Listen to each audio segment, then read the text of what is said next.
good morning to all honorable dignitaries present here. Myself, Dr. Bhagyashree Deshpande, Professor, Dr. Punjabrao Deshmukh College of Law, Amravati. Title of my research paper is Changing Dimensions of Right to Education in Post-COVID-19 and Solutions. As COVID-19 virus has spread throughout the world and affected adversely on right to education because educational institutions are closed in order to protect the right to health and consequently the right to life of students, teachers and other staff members, as COVID-19 is very injurious and it may result into death. People are dying due to COVID-19 virus.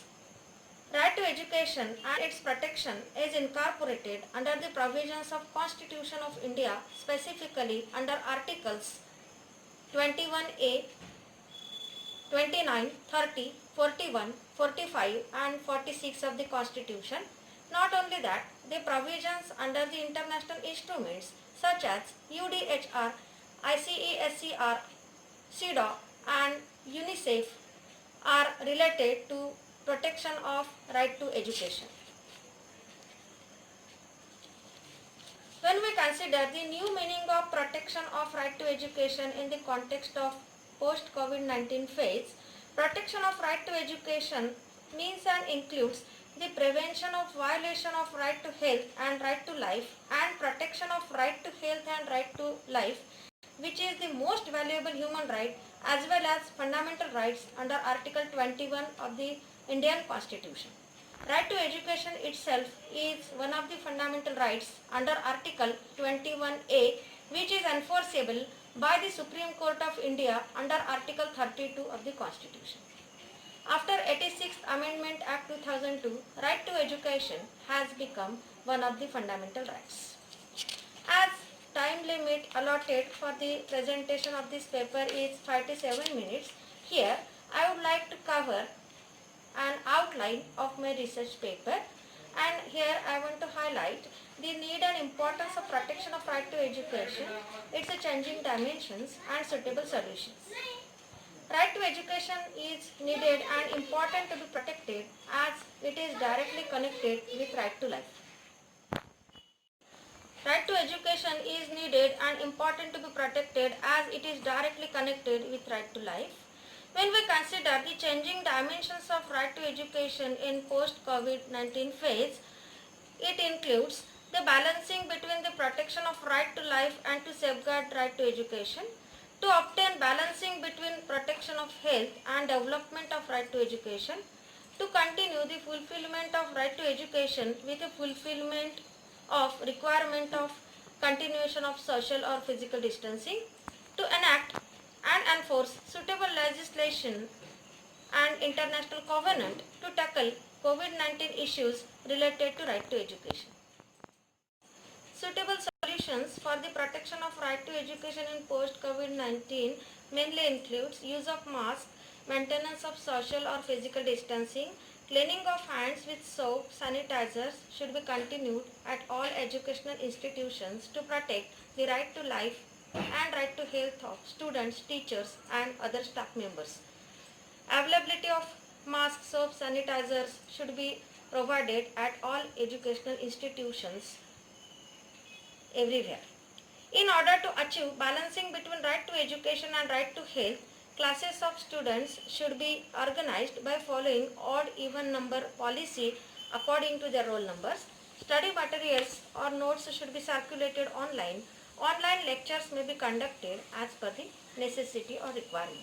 However, total policy of conducting online lectures should not be adopted.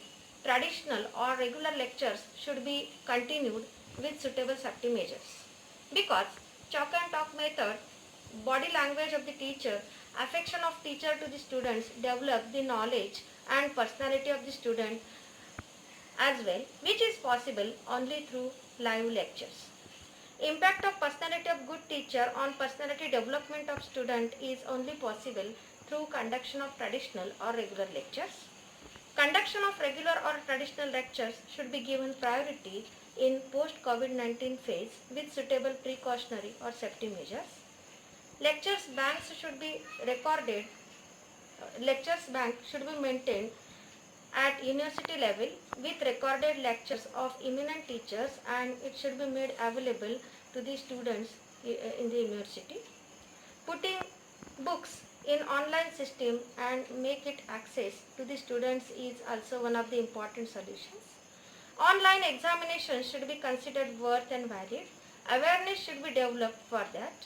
Adequate water supply should be provided everywhere in the educational institutions to maintain and improve sanitation. Social equalization and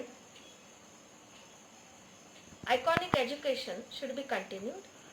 Comprehensive legislation should be enacted to deal with protection of right to education in post-COVID-19 phase, as well as international covenant should be formulated and enforced.